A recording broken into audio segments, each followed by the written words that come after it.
Hey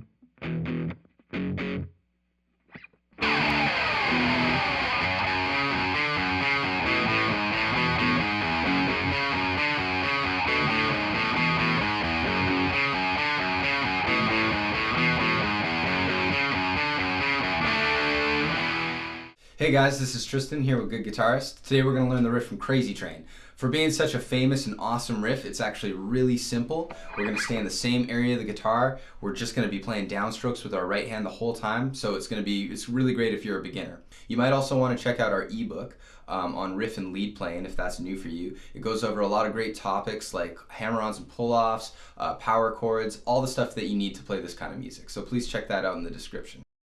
So the first thing that we're going to do is line up our left hand. So our index finger is going to go with the 2nd fret, our middle finger goes with the 3rd fret, our ring finger goes with the 4th, and our pinky with the 5th.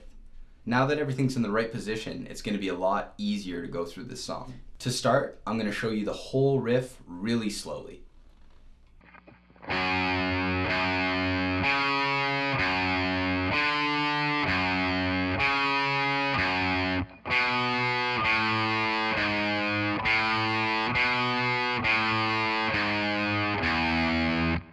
So to learn this riff, we're going to divide it into 4 separate parts.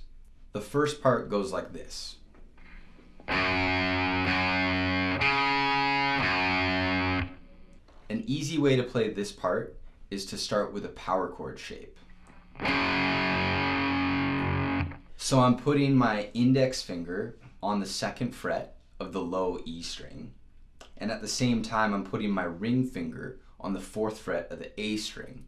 All we need to do now is pick those notes individually in this order. I'm going to play 2 of the low E string, then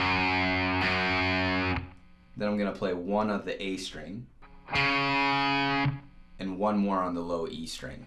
And that gives us the next part goes like this. So you can see that that's almost the same shape that we were dealing with in the first part. We're just going to start with our pinky on the 5th fret of the A string, go to the low E again, then the 4th fret of the A string, and the low E one more time. All together, that goes like. This is what we have so far.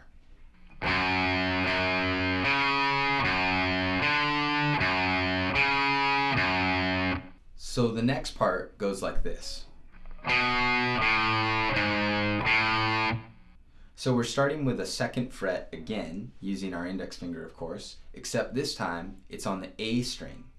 So we're going 2nd fret of the A to an open A string, 4th fret on the low E, and another open A again. So that part goes like. So the last part is almost the exact same as the 3rd part. The only thing that changes is the very last note.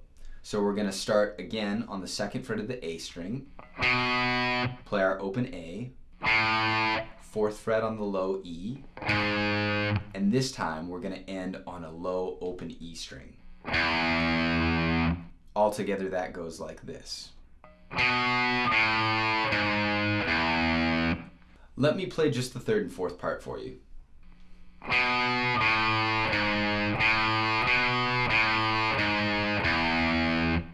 I know it's pretty tempting to want to rush ahead and try and play the whole riff at once, but try and spend some time with each one of those 4 parts first, and then gradually put them together. So once I had each of the 4 parts together, I would try the whole thing in 2 halves. So the first half being.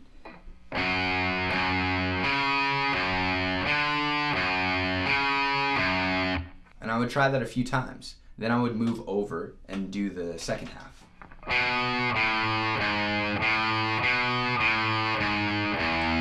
So now that you've done that, we can try playing the whole thing together. 1, 2, 3, 4.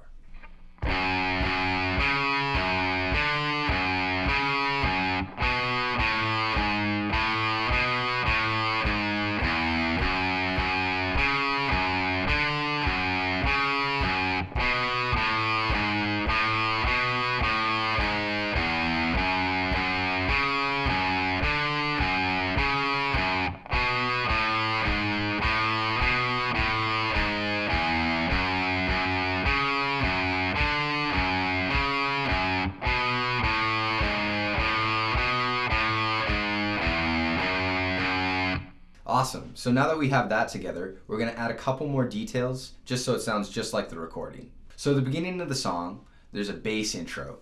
And right before the guitar riff comes in, he does this really cool pick scrape like this. That's a really cool effect. It's pretty crazy sounding. And it's pretty easy to do. I'm using the side of the pick right here to scrape along the edge of the strings. You can do it on any of it, but you'll notice that it sounds pretty wimpy on these high ones. Doesn't sound like a metal song like that. But when we go down here to these bigger strings with all the winding on it, you get a really good scrape out of it. So what I try to do is I try to hit the low E and A at the same time for the most massive sound that way. From the beginning of the song, we have this bass riff going. Then we go in. And it's a bit tricky to kind of like flip out of that pick scrape into playing the riff right away. But if you just practice, you see how I kind of turn the pick into the first downstroke on the low E.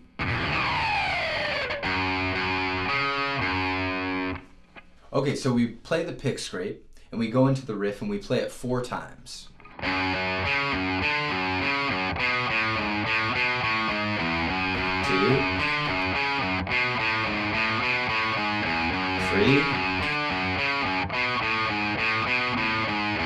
and on the 4th time we're going to play the first half of the riff normally. We go.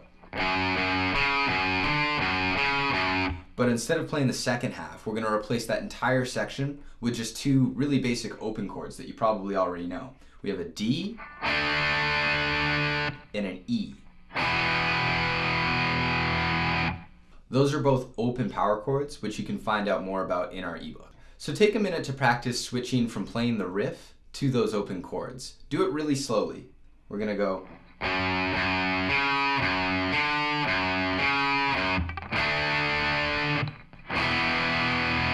You might need to try that a few times to make it feel really comfortable. And when you're ready, let's try and play the whole thing together with the pick scrape and these open chords. 1, 2, 1, 2, 3, 4.